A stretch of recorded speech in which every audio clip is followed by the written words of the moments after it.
welcome to the Commissioner's Report. I'm Stephen Barnes, and today with me we have Polk County Commissioner of District 5, Neil Combee, and newly appointed Land Development Director, Ben Ziskal. Gentlemen, thank you for joining us today.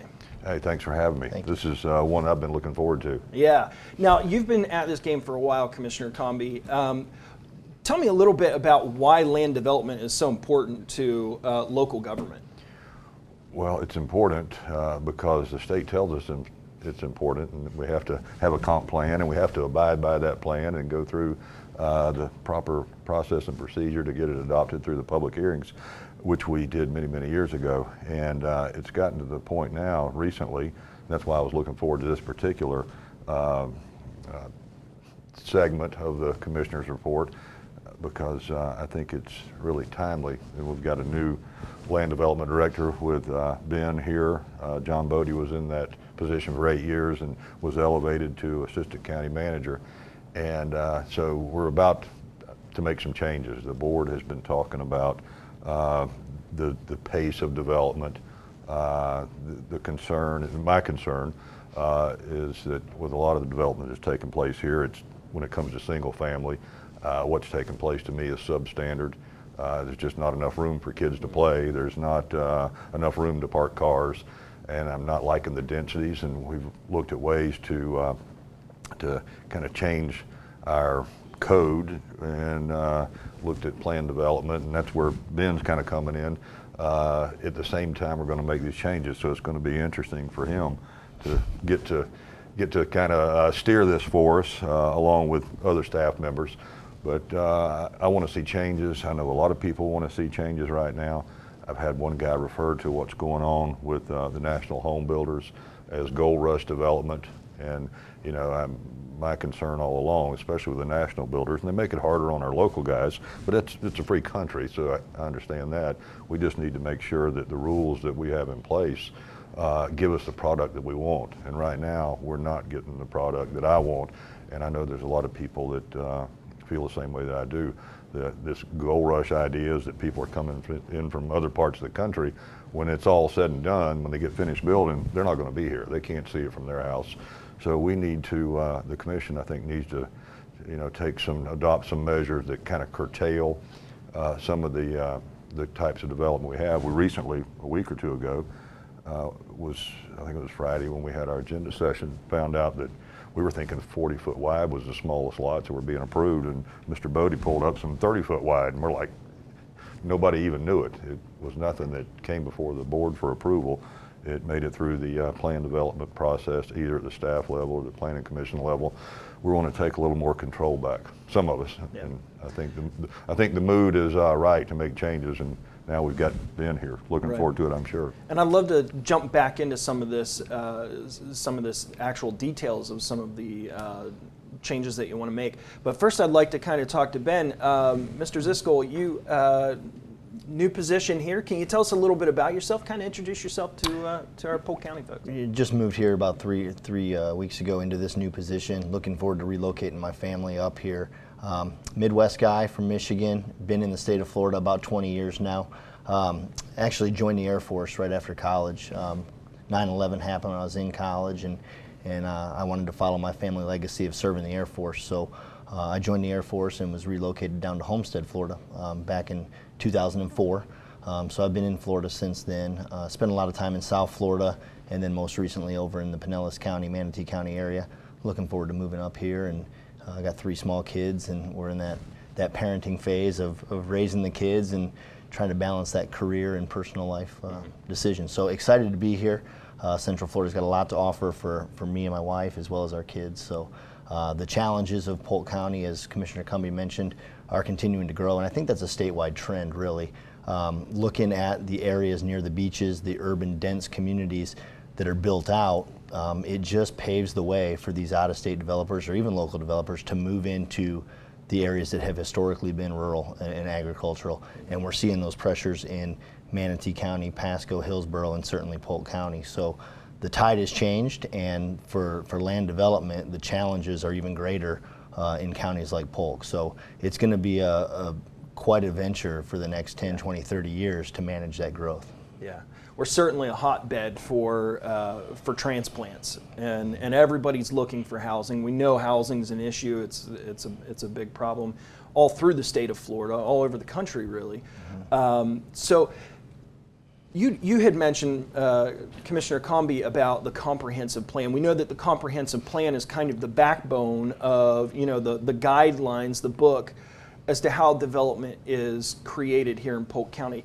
Can you kind of talk about what you feel has happened over the years with the comprehensive plan, and why, you kind of alluded to this earlier, why it's necessary to kind of look at that plan and start to assess it?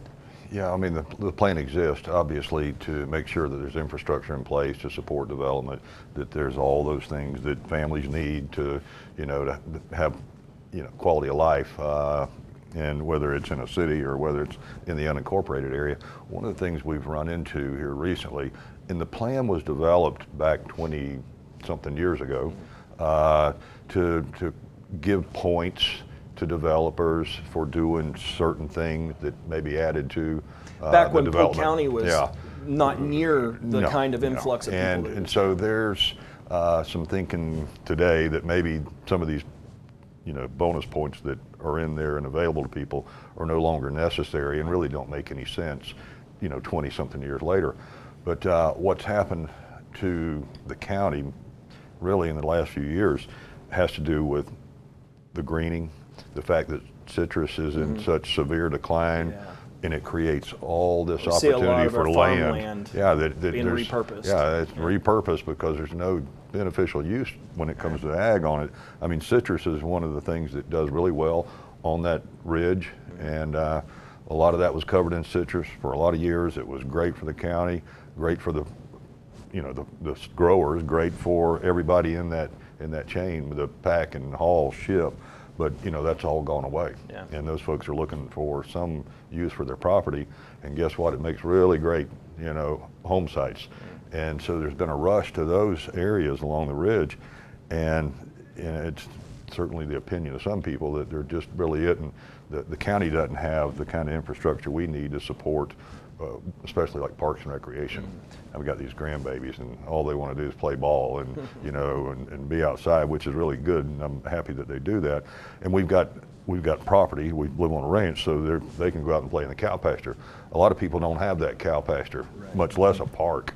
And when you're talking about a regional park, which is what we started doing years ago, which are beautiful parks. The parks we have are. We're trying to get out of the neighborhood park business and try to be more efficient, have a larger area with, really something for everybody there, whether it's soccer or football, baseball, you name it, put it in the regional park. But if it's 5 miles from, your development or further, and there aren't any sidewalks, and how are you going to get to that park and play? So then we're like, where can these kids play? You got them in there on a 40-foot wide lot. There's really, no open space, and the park's 5 or 6 miles away. How can they handle that? So we're trying to figure out how to do that. And should we, if a regional park is too far to bike or walk and too unsafe because of lack of sidewalks or whatever, do we try to require, developers to put some kind of an area in a development where kids can go out and play other than in the street? You had mentioned density. So can you kind of just share the idea of density and what that means, and how in land development, how density plays out? Well, we've got a lot of folks that are interested in building apartments in the county. And in some cases, some people think that apartments may be better than, 7 or 8 units per acre, because you do have open space and common area, which may give people some opportunity. But when you start talking about that 7 and even maybe greater 8 units per acre, it really just leaves nothing for open space except retention ponds. And we even, in our code now, through the plan development process, we give credit for retention area as open space. Well, the retention area has got to be there anyway. It's a requirement from the Water Management District to, capture and hold a certain amount of water before it's released onto the neighbor's property. And we're saying, okay, you can have higher density because you've got this open space, which is also known as a retention pond. It's like, this doesn't make sense anymore. We don't need to do this. So that's one of the changes that we're really looking at is, taking away some of these opportunities which create this greater density. And, the national home builders, they are what they are. They're in the business of building houses. They don't care if they build it on a 4,000 square foot lot or a 40,000 square foot lot. I mean, it just, what matters to them. They're really not so much in the land development business as they are in the building business. Mm-hmm. And what typically they have done, and they continue to do, is they get somebody else to go out and acquire the land, tie it up, get it teed up and permitted, and then they come in and just build. And so it's on us to figure out, what do we want to see? Or is this, what's our goal here? Are we just trying to see how fast we can, build houses in the county without any regard to, the quality of life or the services that are in reality accessible or available to the people who will be buying those homes? Yeah. A lot of people are coming here and they're looking for some place to live, and they seem to be willing to take whatever is available without. Yeah, we have very little time left, but I want to throw out this idea here. Oftentimes we see in the meetings as the process of land development as areas are being developed and developers are coming in and putting in housing, a lot of times the neighborhoods around it are actively involved in working with that developer. How important is it, final thoughts here, for residents to take an active participation in land development? I think if they care about their neighborhood, then they need to be involved. And I've seen, since I've been back here in a year and a half, quite a few groups that are engaged. They're trying to, work with developers. They're trying to reach some compromises on what they feel is compatible with setbacks. And it's kind of hard when you're, living someplace for 20 years and you've got, 1 acre and your home's sitting in the middle of it, and somebody comes and backs up 8 houses on your back property line. Most people don't consider that to be compatible, and so that's another issue again. And the county visited this a few years ago. Ben wasn't here, I wasn't here, but I read about it, where they were really trying to determine what is compatible. Mm-hmm. How do you it's measure it? It's a very vague term. It is. It's tough, and I think that we're going to be talking about it again with Ben's assistance, I'm sure, in the next few weeks about maybe we need to think about what the definition of compatible is. 2022 and going forward again.